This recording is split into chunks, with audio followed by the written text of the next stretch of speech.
Claymore foi um tremendo sucesso no Brasil em 2008. Qualquer otaku que você conhecia dizia: cara, assiste Claymore, é muito maneiro, é igual Berserk, só que com mulher!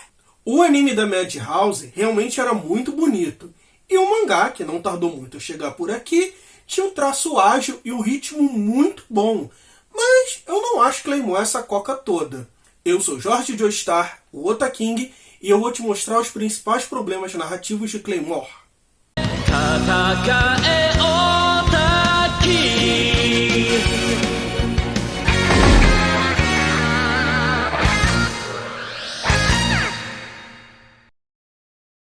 Nesse mundo existem criaturas chamadas Iomas, uma espécie de demônio que, ao consumir a carne humana, consegue acessar as memórias e a aparência de quem eles consumiram, o que colocaria toda a humanidade em xeque, se não fosse uma organização secreta que desenvolveu uma tecnologia de pegar parte de Iomas, inserir em mulheres e criar super guerreiras. Guerreiras essas conhecidas como Claymores, guerreiras que conseguem acessar parte desse poder Ioma, aumentando assim as suas habilidades físicas. Então elas podem ir de vilarejo em vilarejo, rastrear os Iomas, eliminá-los em troca de pagamento para a organização. Porém, essas guerreiras devem ser cautelosas. Apesar de manter a consciência humana, conforme a intensidade que elas acessarem esses poderes, elas vão ganhar mudanças físicas, como rosto distorcido, corpo alterado ou mesmo confusão mental. E num determinado momento elas se tornarão despertados. Tipo de monstro muito mais forte e inteligente que demanda uma equipe inteira de guerreiras para eliminá-lo. Então, se uma Claymore sente que vai despertar, ela deve comunicar à organização para que mande um assassino para eliminá-la antes que ela se torne um perigo maior para a humanidade. Se a guerreira mais forte da organização despertar, ela será chamada de Ser Abissal. Monstros tão poderosos que podem controlar uma horda de Iomas e de despertados e controlar parte do continente. Então conhecemos nossa protagonista, Claire, a guerreira mais fraca da organização, que vai de vila em vila eliminando Iomas. E logo no primeiro capítulo, ela salva um menino chamado Uraki, que teve toda a sua família devorada por um Ioma. Ela o salva e o adota como uma espécie de escudeiro, com a desculpa que ele vai ser o cozinheiro dela. Os primeiros volumes desse mangá realmente são muito bons. Vai aos poucos se introduzindo esse mundo, mostrando cada tipo de Ioma, o problema de uma Claymore perto de despertar, um Ioma mais inteligente que se esconde na única grande cidade desse mundo, e claro, um maravilhoso flashback da Claire com a Teresa, uma das personagens mais queridas e amadas de Claymore.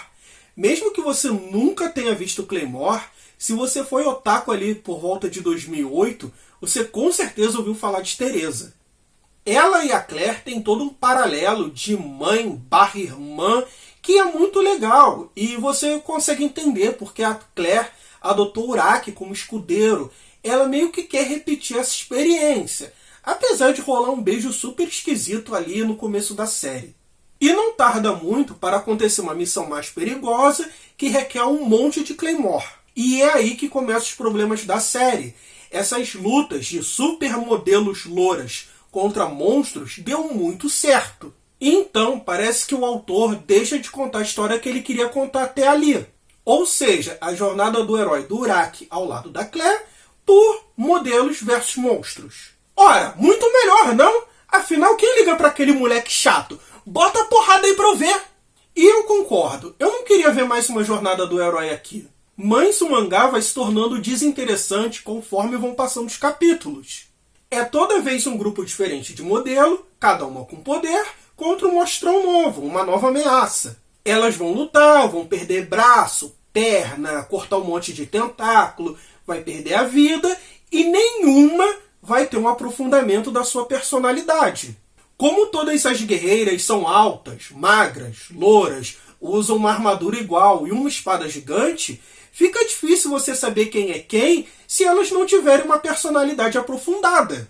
Tirando a Claire, a Teresa, a Miriam e a Priscila, eu mal sei quem é quem. Mesmo a Ellen e a Deneve, que estão lá desde o começo das lutas, eu sequer saberia definir com precisão quais são as suas personalidades, quais são os seus motivos, suas motivações. O autor simplesmente não faz que você se importe com elas. Muitas vezes elas estão lá na luta e você nem as reconhece no meio da multidão. É só um bando de loura lutando com um monstro, algumas vão morrer e bola pra frente, não me importo com nenhuma delas. Esse problema de design das Claymores poderia ter sido resolvido se elas tivessem poderes mais legais e mais marcantes. Por exemplo, Cavaleiros do Zodíaco. Todos os vilões têm sua personalidade bem rasa, e todos eles têm um único ataque muito marcante. Seja um zero absoluto, um corte dimensional, uma rosa venenosa, um ataque que combina dois elementos opostos. Você sabe quem cada um é através desses poderes, porque eles são muito maneiros. As Claymores, além de ter uma personalidade rasa, elas têm os poderes mais sem graças do mundo. Uma estica o braço, a outra é um pouco mais rápida, a outra se cura melhor, a outra tem um ataque um pouco mais forte. Cara, tem uma que o poder dela é lutar se arrastando no chão. Então, apesar das lutas serem realmente muito boas, elas perdem peso, porque eu não ligo para os personagens, então não tô nem aí para quem morrer.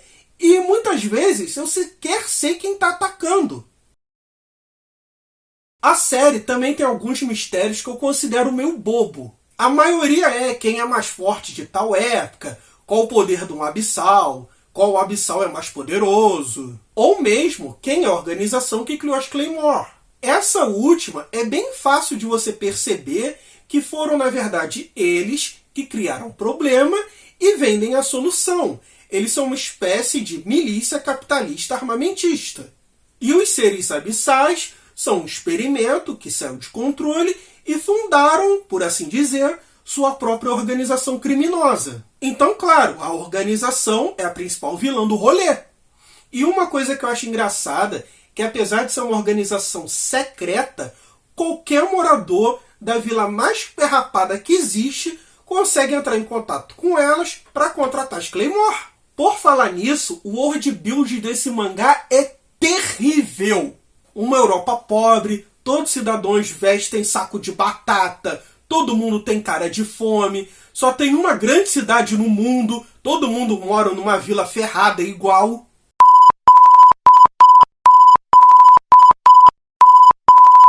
Num determinado momento, descobrimos que todo esse continente é, na verdade, uma espécie de laboratório dessa tal organização secreta. Eles estão criando armas vivas para combater num outro continente um clã que se aliou com dragões. A organização então cria os Caçadores de Abissais, guerreiros criados através da carne dos despertados e não mais dos iomas. E eles não são inteligentes, são apenas uma ordem de zumbi super poderosa que cria um dos finais mais broxantes, porque hyparam tanto a gente ver a luta dos abissais pra gente ver uma horda de zumbi ir lá e acabar com tudo. Cara, parece até que o mangá estava sendo cancelado, só que isso acontece durante vários volumes. Ainda assim, temos uma luta final, porém a resolução dela me soou muito estranho. A Claire tem partes da Teresa no corpo, então quando a Claire vai despertar, ela não vira um monstro, ela ressuscita a Teresa, que luta em forma de anjo, fazendo uma alusão à deusa que inspirou o nome dela. Ela derrota Priscila e, fim, resolvendo um problema que a Claire não conseguiria resolver. Me soa como um deus ex machina. Por fim, não acho Claymore nenhum horror, mas também não acho essa coca toda. Talvez ali um 7 de 10. Apesar do design das guerreiras serem muito parecido, o dos monstros é totalmente diferente, é marcante, é criativo e por muitas vezes melhores até que o de Berserk.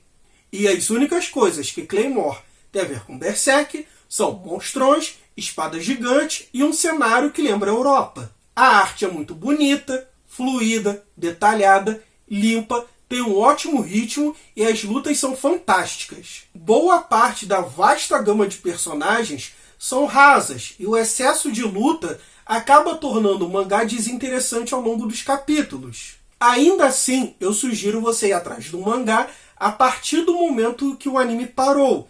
Eu vou deixar aqui nos comentários qual o exato capítulo de mangá que você deve procurar para ler. Então aproveita, curte, compartilha, se inscreva e é isso aí. Falou!